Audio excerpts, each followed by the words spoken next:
నెల్లూరు నగరంలోని బ్రహ్మానందపురంలో ఉన్న avenues senior secondary స్కూల్లో ప్రముఖ శాస్త్రవేత్త సివి రామన్ సేవలకు జ్ఞాపకంగా భారత ప్రభుత్వం నేషనల్ సైన్స్ డేగా ప్రకటించిన నేపథ్యంలో లుమినా 2025 పేరుతో నేషనల్ సైన్స్ డే ఎక్స్పోను శుక్రవారం నిర్వహించారు.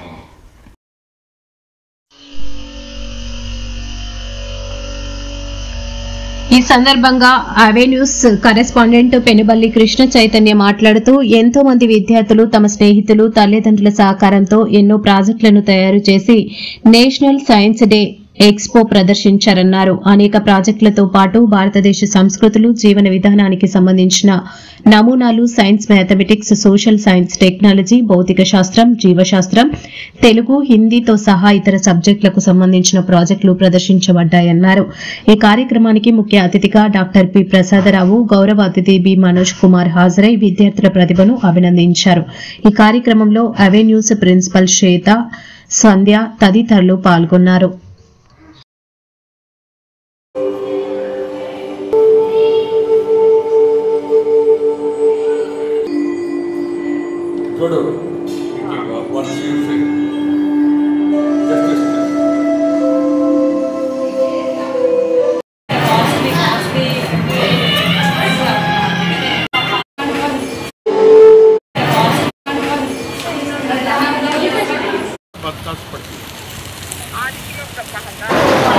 అందరికీ నమస్కారం.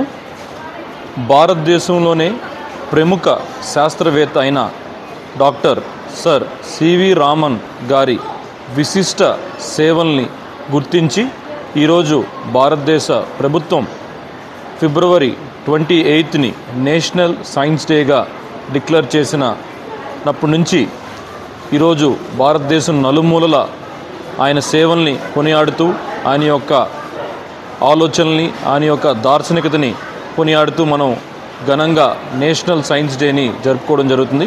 ఈరోజు అవెన్యూ సీనియర్ సెకండరీ స్కూల్లో చాలా ఘనంగా ఈ నేషనల్ సైన్స్ డే ఎక్స్పోని లుమినియా 2025 అనే ఒక కొత్త ఆలోచనతో మనం ముందుకు రావడం జరిగింది.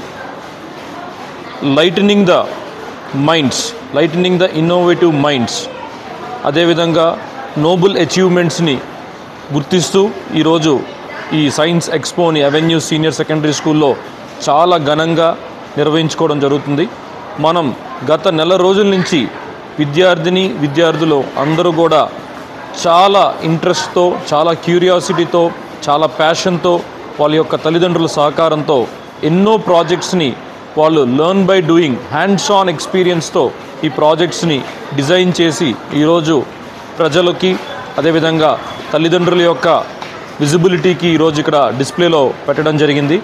ఈరోజు ఈ science day avenue senior secondary స్కూల్లో సైన్స్ డే యొక్క ప్రత్యేకత ఏంటంటే వర్కింగ్ ప్రాజెక్ట్స్తో పాటు మన భారతదేశం యొక్క కల్చర్, మన జీవన విధానానికి సంబంధించిన అంశాలు కానీ, అదేవిధంగా మన తెలుగు ప్రాచీనమైన భాష గురించి తెలియజేసే విషయాలు కానీ, అదేవిధంగా లైవ్ యానిమల్స్, అదేవిధంగా న్యూట్రిషన్ అండ్ ఫుడ్ అనే ఒక కాన్సెప్ట్తో, ముఖ్యంగా రోబోటిక్స్, ఈరోజు భారతదేశంలోనే అత్యున్నతమైన అధునాతనమైన టెక్నాలజీ ఉన్న మన robotics combined with artificial intelligence robotics కాంబినేషన్లో ఈరోజు ఇక్కడ మనం ఒక డిస్ప్లేని పెట్టి రోబోటిక్స్తో ఏ విధంగా ఈ ప్రపంచంలోని ఎన్నో సర్వీసెస్ని అందించవచ్చు. ముఖ్యంగా మనం చూసుకుంటే ఈరోజు కార్ మ్యానుఫ్యాక్చరింగ్ ఇండస్ట్రీ కానీ, డిఫెన్స్ సెక్టార్ కానీ, ఫార్మాసిటికల్ ఇండస్ట్రీ కానీ, వీటిలో రోబోటిక్స్ యొక్క ఉపయోగం అనేది ఎంతో అవసరం ఉంది.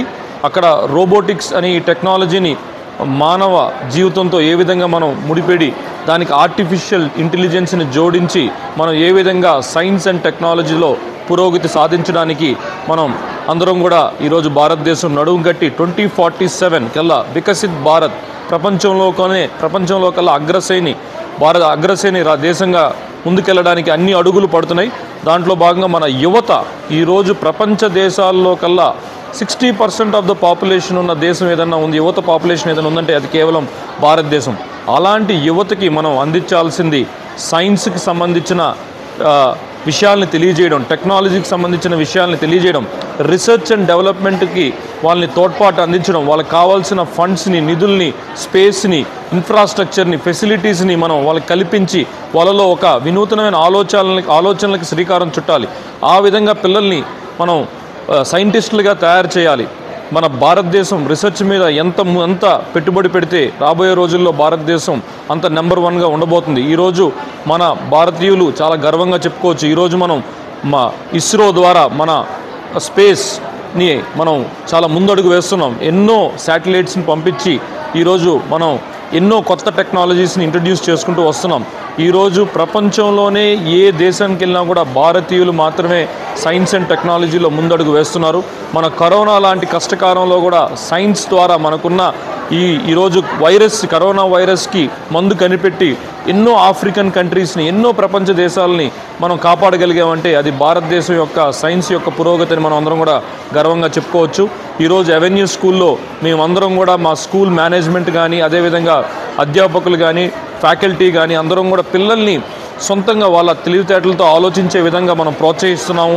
వాళ్ళకి తగినంత సమయము, తగినంత ఫెసిలిటీస్ని కల్పించి వాళ్ళు ప్రాజెక్ట్స్ తయారు చేసి ఆ ప్రాజెక్ట్స్ని యొక్క విశిష్టతని తెలియజేసేదానికి కూడా వాళ్ళకి అన్ని విధాలుగా సహకారాలు అందిస్తూ ఈరోజు ఈ నేషనల్ సైన్స్ ఎక్స్పోని చాలా సక్సెస్ఫుల్గా నిర్వహించినందుకు మేము చాలా సంతోషంగా ఉన్నాం. దీనికి సహకరించిన తల్లిదండ్రులందరికీ కూడా హృదయపూర్వక ధన్యవాదాలు తెలియజేసుకున్నాం. Thank you. నా పేరు Krishna Chaitanya, avenue senior secondary school correspondent.